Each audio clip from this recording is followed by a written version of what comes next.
Welcome in mathematics class. तो students, हम कर रहे हैं लेसन 11 क्षेत्रफल और घेरा, एरिया एंड इट्स पेरीमीटर। पिछली वीडियो में भी हमने क्षेत्रफल और परिमाप के बारे में अच्छे से समझा। तो आज हम क्षेत्रफल और परिमाप के और उदाहरणों को समझते हैं। बच्चों, हमें पता है कि किसी बंद द्विआयामी आकृति द्वारा घेरा गया स्थान ही क्षेत्रफल कहलाता है और क्षेत्रफल का मात्रक है वर्ग सेंटीमीटर, वर्ग मीटर या वर्ग किलोमीटर।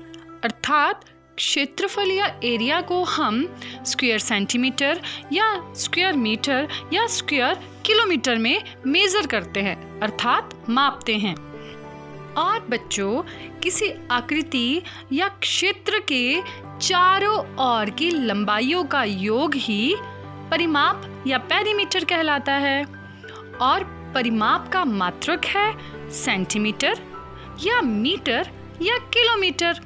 अर्थात जो परिमाप को हम मेज़र करते हैं, पेरीमीटर को जो मापते हैं, वो मापते हैं सेंटीमीटर में या मीटर में या किलोमीटर में। चलो बच्चों, एक प्रश्न हल करते हैं। एक आयताकार मोटा कागज का टुकड़ा लो जिसकी लंबाई 14 सेंटीमीटर है और चौड़ाई 9 सेंटीमीटर है। इसका क्षेत्रफल कितना है? इसका परिमाप क्या है? बच्चों, यहाँ पर हमने मोटा कागज आयत के आकार का ले रखा है। इसे आयत क्यों कहा गया है? क्योंकि इस आकृति की आमने सामने की जो लंबाई है वो बराबर है। अब हम यहाँ लिखेंगे कागज के टुकड़े की लंबाई इज इक्वल टू 14 सेंटीमीटर, कागज के टुकड़े की चौड़ाई इज इक्वल टू 9 सेंटीमीटर। अब बताओ, ये कागज का टुकड़ा किस आकार का था? शाबाश, आयत के आकार का। तो आयत का क्षेत्रफल क्या होता है? बताओ बताओ। शाबाश, आयत का क्षेत्रफल होता है लंबाई गुना चौड़ाई। तो हम यहाँ लिखेंगे कागज के टुकड़े का क्षेत्रफल इज इक्वल टू लंबाई गुना चौड़ाई। लंबाई दे रखी है 14 सेंटीमीटर, चौड़ाई दे रखी है 9 सेंटीमीटर। तो 14 गुना 9 होता है 126। हम यहाँ लिख देंगे 126 वर्ग सेंटीमीटर। अब यहाँ जो स्क्वायर सेंटीमीटर हमने लिखा है वो क्या है? एरिया की यूनिट्स, क्योंकि हम क्षेत्रफल को वर्ग इकाइयों में मापते हैं। बच्चों, यहाँ पर ये जो कागज का टुकड़ा है वो आयत के आकार का है। तो आयत के परिमाप का सूत्र क्या होता है? शाबाश, 2 गुना लंबाई जमा चौड़ाई। तो हम यहाँ लिखेंगे कागज के टुकड़े का परिमाप बराबर 2 गुना लंबाई जमा चौड़ाई। 2 की जगह 2, गुना की जगह गुना ही आ गया और लंबाई हमारे पास दे रखी है 14 सेंटीमीटर, चौड़ाई दे रखी है 9 सेंटीमीटर। तो पहले हम ब्रैकेट को हल करेंगे तो बाहर आ जाएगा इज इक्वल टू 2 गुना 14 प्लस 9 होता है 23 सेंटीमीटर और 2 मल्टीप्लाई 23 होता है 46 सेंटीमीटर। तो हमारे पास आ गया कागज के टुकड़े का परिमाप इज इक्वल टू 46 सेंटीमीटर। तो इस तरह से हमने कागज के टुकड़े का क्षेत्रफल और परिमाप ज्ञात कर लिया है। बच्चों, आपके बुक के पेज नंबर 152 पर दे रखा है बांटो जमीन को। नसीना एक किसान है जो अपनी जमीन को अपने 3 बच्चों चुमकी, झुमरी और इमरान के बीच बराबर बांटना चाहती है। वह जमीन को इस तरह बांटना चाहती है कि हर एक के हिस्से में एक एक पेड़ आ जाए। उसकी जमीन कुछ इस तरह दिखती है। बच्चों, क्या तुम जमीन को बराबर हिस्सों में बांट सकते हो? करके दिखाओ, कैसे बांटोगे? और याद रखो कि हर एक को एक पेड़ मिलना चाहिए। हर बच्चे की जमीन को अलग रंग से रंगो। स्टूडेंट्स, अगर हम इस आकृति को ध्यान से देखें तो इन वर्गों को अगर हम गिनते हैं तो ये हमारे पास कितने वर्ग हैं? देखो, अगर मैं इस ऊपर की तरफ लंबाई की तरफ इन वर्गों को गिनती हूँ तो ये हमारे पास है 1 2 3 4 5 6 7 8 9 10। और चौड़ाई की तरफ गिनती हूँ तो हमारे पास आ जाएंगे 1 2 3 4 5 6 7 8 9।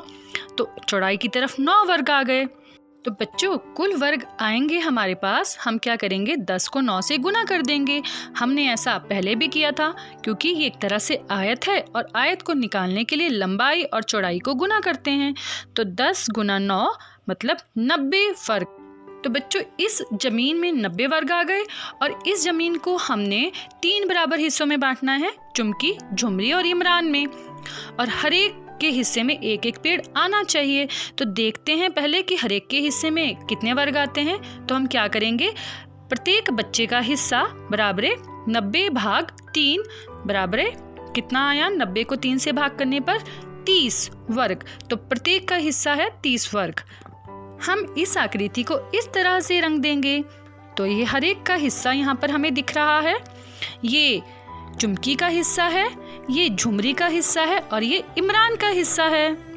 स्टूडेंट्स, अगर इस चित्र में बने हर छोटे वर्ग को 1 वर्ग मीटर के बराबर मान लिया जाए तो हर बच्चे के हिस्से में कितनी जमीन आएगी, बताओ। देखो बच्चों, हमने कहा है कि हम क्षेत्रफल को वर्ग इकाई में मापते हैं। तो अगर 1 वर्ग का जो क्षेत्रफल है वो 1 वर्ग मीटर है तो 30 वर्ग का क्या आ जाएगा, 30 वर्ग मीटर। तो हर बच्चे के हिस्से में कितनी जमीन आई, 30 वर्ग मीटर।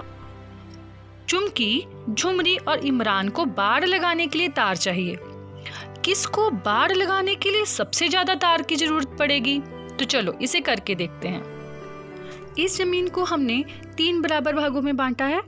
जो ये पीला भाग है ये चुमकी का है, गुलाबी भाग है वो झुमरी का है और जो ये पर्पल भाग है वो है इमरान का। तो सबसे पहले हम चुमकी की जमीन का परिमाप निकालते हैं। हमें पता है कि परिमाप होता है किसी भी क्षेत्र या आकृति के चारों ओर की लंबाइयों का योग। तो देखो यहाँ पर हम पहले निकालेंगे चुमकी की जमीन का परिमाप। तो देखो हमें ये भी पता है कि यहाँ पे जो एक छोटा सा वर्ग है उसका क्षेत्रफल है 1 वर्ग मीटर। तो वर्ग की जो एक साइड है उसकी लंबाई है 1 मीटर। तो अगर हम यहाँ चुमकी की जमीन का परिमाप निकालना चाहे तो इसका जो ये पीला भाग है इसे हम ध्यान से देखेंगे और इसकी हम साइड को काउंट करेंगे, मतलब उसकी लंबाई को हम काउंट करते जाएंगे। 1 वर्ग की जो साइड है वो 1 मीटर है। तो ये 1 मीटर 1, 2, 3, 4, 5, 6, 7, 8, 9, 10, 11, 12, 13, 14, 15, 16, 17, 18, ये 19, यहाँ पर आ गया, यहाँ तक इसकी लेंथ 20। फिर हम इधर को जाएंगे 21, 22, 23, 24, 25, 26, 27, 28। यानी हमारे पास इसमें कितनी तार चाहिए इस की ज़मीन के लिए, चुमकी की 28 मीटर। तो चुमकी की ज़मीन का परिमाप है 28 मीटर। इसी तरह से बच्चों आप झुमरी और इमरान के ज़मीन का परिमाप भी ज्ञात करो और देखो उन्हें ज़मीन में बाड़ लगाने के लिए कितनी तार की आवश्यकता है। तो आज के लिए इतना ही। Thank you.